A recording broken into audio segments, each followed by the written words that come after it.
Oi, pessoal, tudo bem? Eu sou a Pamela e esse é o meu canal. Se você gostar do vídeo, deixa seu like e inscreva-se no canal. Hoje teremos um conteúdo diferente. Irei postar um compilado de histórias surpreendentes do TikTok. Sem mais enrolação, vamos pro vídeo. Barulho do meu Lulu batendo na tua tabaca. É o barulho do meu Lulu batendo na tua tabaca. Quando toca você já... Eu fui enterrado no quintal de casa pela minha própria mãe. E vou contar como isso tudo aconteceu.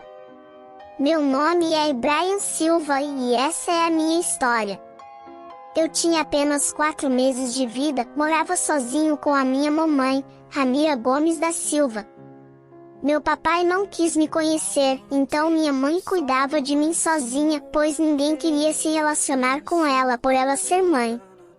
Eu era alegre e não dava muito trabalho para ela, sempre tentei ser o mais bonzinho possível, eu quase não chorava. No dia 14 de maio de 2021, eu estava sentado no meu carrinho, minha mãe havia esquecido de me dar mamadeira, eu estava com muita fome e já não aguentava mais, então eu comecei a chorar para chamar a atenção dela.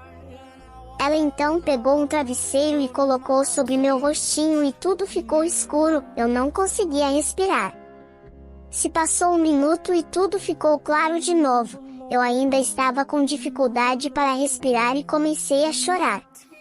Minha mãe pegou o travesseiro novamente e pôs sobre meu rostinho por 3 minutos. E tudo ficou escuro, eu não conseguia me mexer e não via mais a luz. Naquele momento eu já estava sem vida. Mamãe havia estado asfixiado com o travesseiro.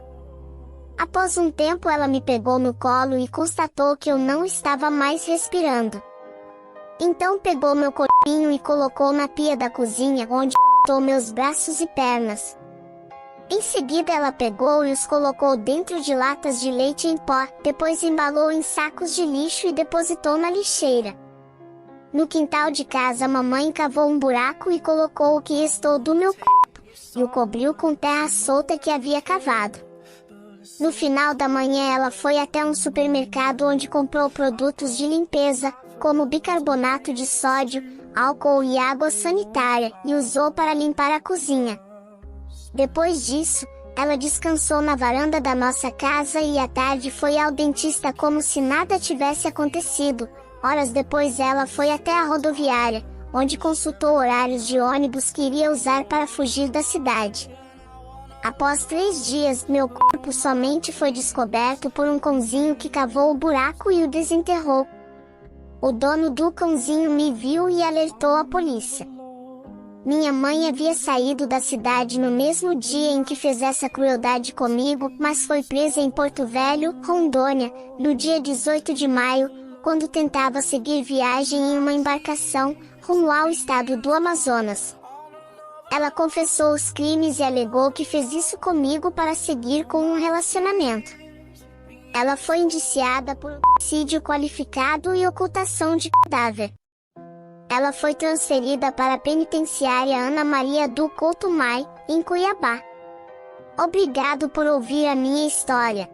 Meu nome é Madeleine Maquin, eu tenho 3 anos de idade, eu estou desaparecida desde 3 de maio de 2007, quando eu misteriosamente desapareci do apartamento que meus pais alugaram para passar as férias em Algarve, Portugal, onde eu dormia com meus irmãos, enquanto os meus pais jantavam com os amigos a poucos metros.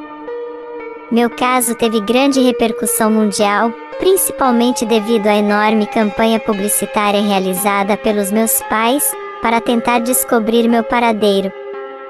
Cerca de 600 pessoas foram investigadas e 4 foram consideradas suspeitas, mas absolvidas depois. Em setembro de 2007, a polícia portuguesa classificou minha mãe Kate e meu pai Gary Maquin como suspeitos do meu desaparecimento, depois que o meu DNA foi encontrado em um carro que eles alugaram 25 dias após relatar o meu desaparecimento. Eles negaram todas as acusações e, posteriormente, o caso contra meus pais foram encerrado. Durante todos esses anos surgiram várias notícias sobre o meu paradeiro, tanto viva quanto morta, em diversos países do mundo. Nenhuma delas, no entanto, se comprovou verdadeira. A notícia mais recente sobre o meu desaparecimento ocorreu em fevereiro deste ano, quando uma jovem alemã chamada Julia Faustina, de 21 anos, declarou ser eu. O fato gerou forte repercussão mundial, mas após fazer um DNA, a polícia descartou essa possibilidade, e a família da jovem se manifestou por meio de uma nota, dizendo que ela sempre fez parte da família deles, e que existem fotos e memórias que comprovem. O caso do meu desaparecimento ainda continua sem resposta. Esse foi mais um caso misterioso. Se você gostou, me siga para ver mais casos misteriosos como este. Eu queimei meu próprio irmãozinho. E eu vou contar como isso aconteceu. Meu nome é Jacob Matthew Morgan, eu tenho 17 anos. Eu morava em uma casa móvel com a minha mãe e meu irmãozinho, Joshua Hill, de 1 ano, na Carolina do Sul. Aos 4 anos de idade fui diagnosticado com autismo. Minha mãe dizia que isso me tornava uma pessoa especial. Coisas simples me encantavam, como o pôr do sol e a lua. Eu sofria algumas crises e acabava perdendo o sentido das coisas, mas nada que eu não pudesse resolver. Desde pequeno sempre fui obediente e sempre ajudei a minha mãe nos afazeres. Uma das coisas que eu mais gostava era de cuidar do meu irmãozinho, e também era fascinado por fogo. Sempre ficava do lado de fora de casa fazendo experimentos para descobrir como ele funcionava. Na manhã, do dia 6 de março de 2015, minha mãe havia saído para trabalhar, e pediu para que eu cuidasse do meu irmãozinho. Ele ainda estava dormindo, então eu aproveitei para fazer experimentos com algumas velas que estavam dentro do armário. Quando de repente eu tive uma crise e perdi todos os sentidos que ali me rodeavam. Eu corri para fora para respirar um pouco de ar puro, sem que eu visse, uma das velas caiu no tapete. Foi questão de minutos para que as chamas queimassem toda a minha casa. Quando me dei conta de onde eu estava, e do que havia acontecido, tentei voltar para buscar meu irmãozinho, mas meus vizinhos que estavam ali tentando apagar o incêndio, me impediram, pois já era tarde demais. Até então eu não disse a ninguém que eu havia provocado aquele incêndio. No meu depoimento eu neguei ser culpado e que não sabia como aquilo havia acontecido. Quase um ano depois, deixei uma carta para minha mãe alegando ser culpado pelo incêndio, mas que tudo não passou de um acidente que eu não sabia o que estava fazendo. Após isso, eu fui julgado e condenado a 30 anos de prisão, mas tive minha pena reduzida para 15 anos, sendo 10 por conduta ilegal e 5 por homicídio culposo. Espero um dia reencontrar a liberdade e pedir perdão à minha família. Eu tive meu coração brutalmente arrancado pelas minhas melhores amigas. Meu nome é Fabiola Santos, eu tinha 12 anos, morava em Belo Horizonte, Minas Gerais junto com os meus pais. No dia 26 de maio de 2012, minhas 2 melhores amigas me convidaram para assistir um jogo de futebol em um campo perto da minha casa. Como éramos melhores amigas, e elas iam na minha casa com frequência, meus pais confiavam nelas, e não viram problemas em deixar eu sair para me divertir um pouco. Quando o jogo acabou, decidimos então voltar para casa. Já era tarde e eu não queria deixar minha mãe preocupada. Elas sugeriram então, que eu passasse por um atalho na floresta, que já era de nosso costume. No caminho elas pegaram no chão uma faca e uma barra de ferro que haviam escondido. Eu achei um pouco estranho, e quando perguntei para elas para que seriam aqueles objetos, no mesmo instante uma delas tentou me acertar com a barra de ferro, então eu corri, mas não foi o suficiente.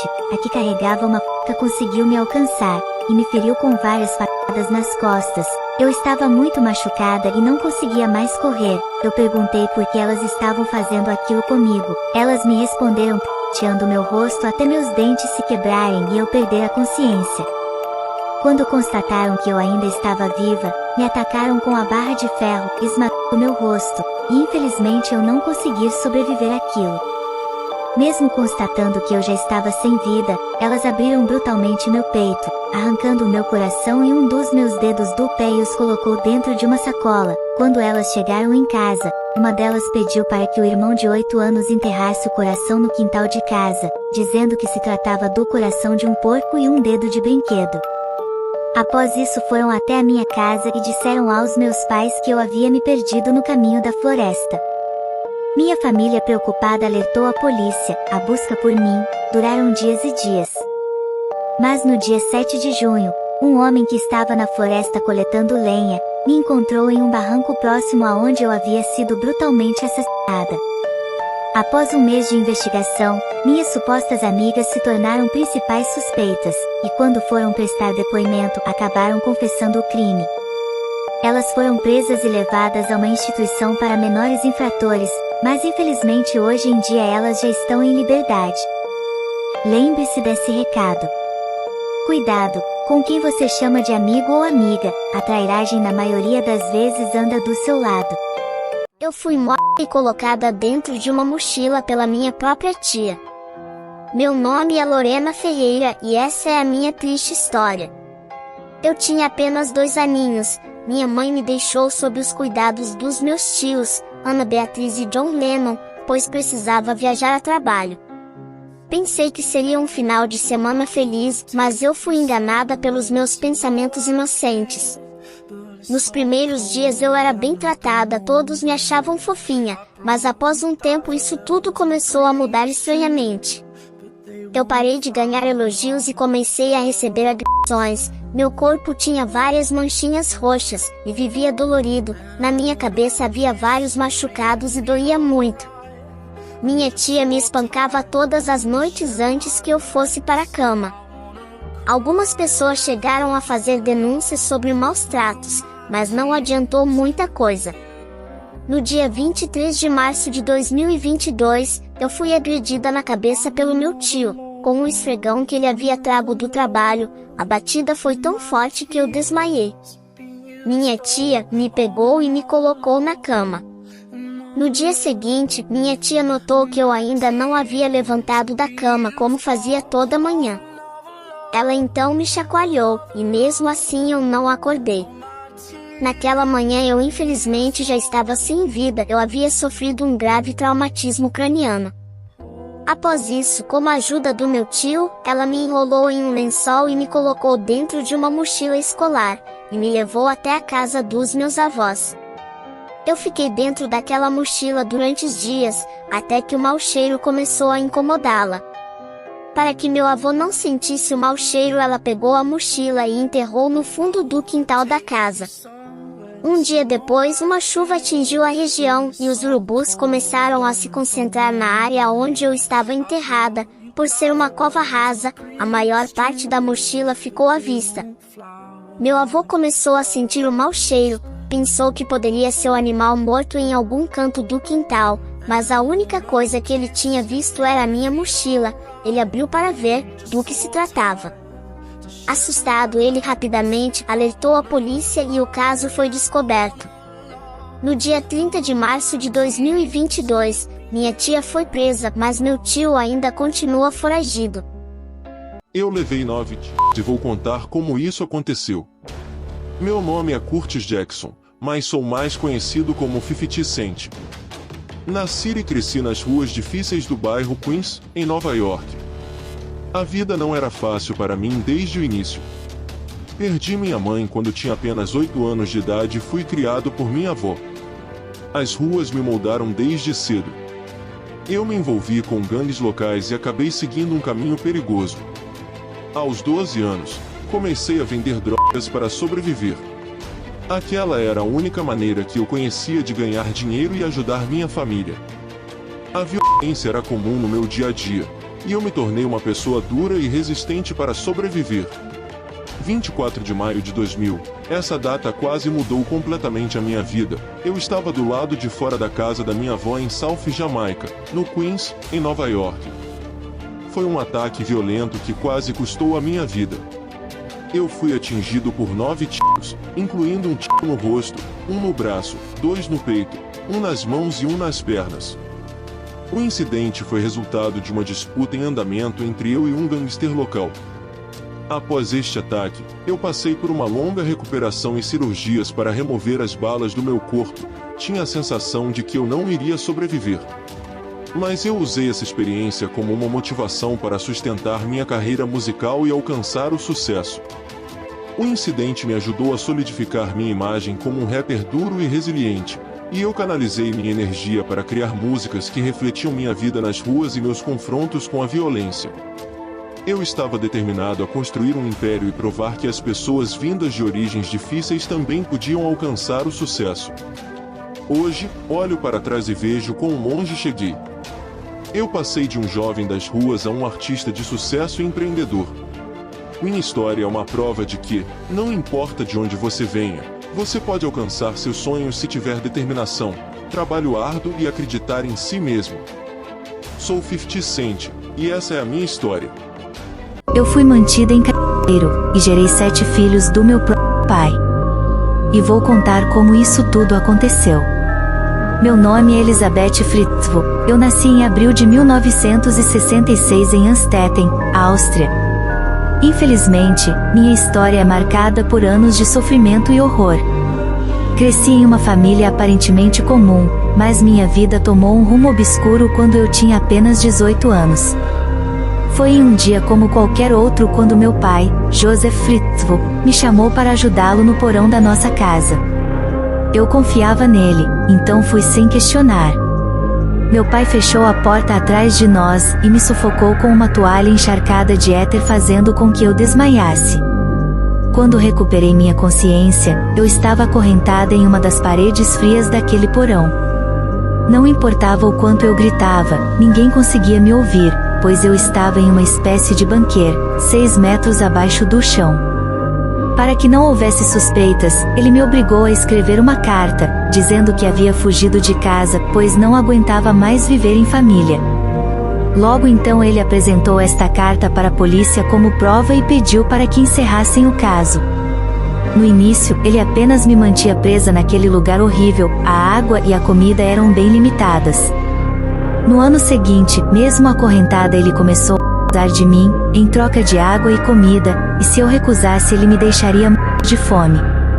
Esses abusos resultaram em uma gravidez, mas eu acabei perdendo meu bebê. Na segunda vez, com 4 anos de cativeiro, eu dei à luz a uma menina que passou a se chamar Kerstin. 2 anos depois, outro bebê nasceu, um menino chamado Stefan. Eles permaneceram no porão junto comigo, recebendo rações semanais de água e comida. Nos 24 anos seguintes, eu dei à luz a mais 5 crianças, mas uma acabou não resistindo. Kerstin, Stefan e meus outros 3 filhos, foram levados para o andar de cima. Para não levantar suspeitas, ele os abandonou próximo à nossa casa, com cartas que ele me obrigou a fazer, para pensarem que eu havia os abandonado. Em 2008, minha filha Kirstin adoeceu gravemente, então eu implorei para que ele a levasse para a emergência. Por ela ter dado entrada ao hospital desacordada, os médicos queriam saber o que havia acontecido, e começaram a procurar pelos familiares da minha filha, pois precisavam do histórico clínico de Kristen. A comunicação social fez um apelo, e como meu pai havia instalado uma televisão no porão, eu ouvi o pedido e percebi que aquela poderia ser a minha única chance. Convenci o meu pai a me levar até o hospital. Quando me perguntaram, eu não hesitei e contei tudo aos médicos e posteriormente às autoridades, pondo um fim ao meu sequestro. Eu sou o hacker mais procurado do mundo. Meu nome é Evgeny Mikhailovich Bogachev, nasci em 28 de outubro de 1983, em Anapa, na Rússia. Desde pequeno, eu era fascinado por computadores, e aprendi coisas que nem eu mesmo acreditava que seria capaz.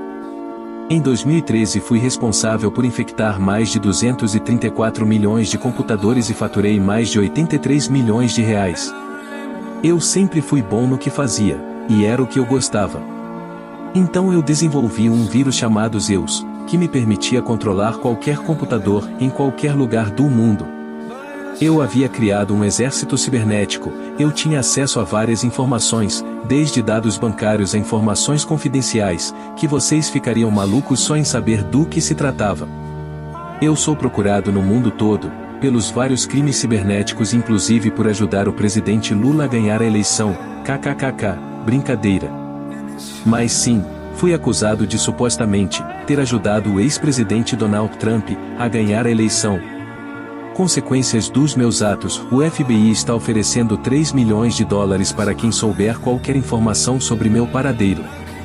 Após essa notícia vir à tona, eu fiz um acordo com o serviço de inteligência russa. Eu ofereci ajudá-los no serviço de espionagem usando minhas habilidades, e em troca eles me acobertariam, me esconderiam do FBI, repassando pistas falsas sobre a minha localização. O serviço russo sabia o poder que eu tinha, e não pensaram duas vezes em aceitar a minha proposta. Até hoje eu sou procurado, mas será que vão me encontrar? Eu caí do 15º andar de um prédio com minha irmãzinha. Meu nome é Ethan Snow e essa é a minha história. Nasci em 12 de agosto de 2019 e aos 15 meses de idade, minha vida e a vida da minha irmã mais velha chegaram ao fim. Meu pai se divorciou da minha mãe e começou um relacionamento com uma mulher chamada Leif. O divórcio já havia sido difícil para todos nós, mas o que estava por vir era além de qualquer coisa que pudéssemos imaginar. Leif, minha madrasta, movida por uma maldade sem limites, sempre incentivava meu pai a nos machucar. E em 2 de novembro de 2020, algo terrível aconteceu. Meu pai nos empurrou do 15º andar de um prédio. No momento em que fomos jogados no ar, o medo se misturou com a confusão e meu coração parecia parar. Enquanto caía, minha mente passava flashes do mundo ao meu redor. Via as janelas dos vizinhos passarem diante dos meus olhos e os arbustos e a grama chegando cada vez mais perto. Quando eu caí no chão, já senti uma sensação dolorosa e o gosto salgado do sangue enchendo minha boca, mas eu não conseguia gritar. Parecia que tinha algo entupindo minha garganta. Minha irmã caiu ao meu lado, com manchas de sangue espalhadas por seu corpo. Meu pai, consumido pelo remorso, chorava e batia a cabeça contra a parede, se culpando por ter tomado essa atitude. A polícia investigou a cena e descobriu que o parapeito da janela de onde fomos empurrados estava a 80 centímetros do chão. Era evidente que não se tratava de um acidente, mas de um homicídio. Minha irmã infelizmente não resistiu aos ferimentos e faleceu no local, enquanto eu fui levado às pressas para o hospital, mas acabei não resistindo. Eu e minhas filhas fomos mortas pela pessoa que pensávamos ser nosso maior protetor. Oi, eu sou a Shannon Vax. Em 2012, eu e meu marido Chris nos casamos e juntos construímos uma vida perfeita. Abracei meu papel de mãe para nossas duas preciosas filhas, Bella e Celeste. Eu também estava esperando meu terceiro filho. Estava tudo indo muito bem, mas em agosto de 2018, tudo desabou. Eu e minhas duas filhas fomos dadas como desaparecidas por meu amigo próximo. A polícia foi chamada e começou uma busca frenética por nós. As horas se transformaram em dias e a verdade lentamente se revelou. Foi descoberto que meu marido Chris estava envolvido em nosso desaparecimento. Eu fui estrangulada até a morte e enterrada, e minhas filhas foram jogadas nos tanques de petróleo. Ele fez isso só porque queria nos deixar para ficar com outra mulher que ele tinha acabado de conhecer. Para mim estava tudo bem se ele quisesse ir embora ou abandonar a nossa família, mas ele escolheu o caminho mais sujo e covarde que alguém poderia fazer. É como se a gente fosse apenas objetos a serem descartados para serem substituídos por novos. Embora nossas vidas tenham sido interrompidas, espero que nossa história inspire outras pessoas a se posicionarem contra a violência e a honrar a memória daqueles cujas... Então, pessoal, esse foi o vídeo. Espero que vocês tenham gostado. E é isso, até a próxima. Beijos.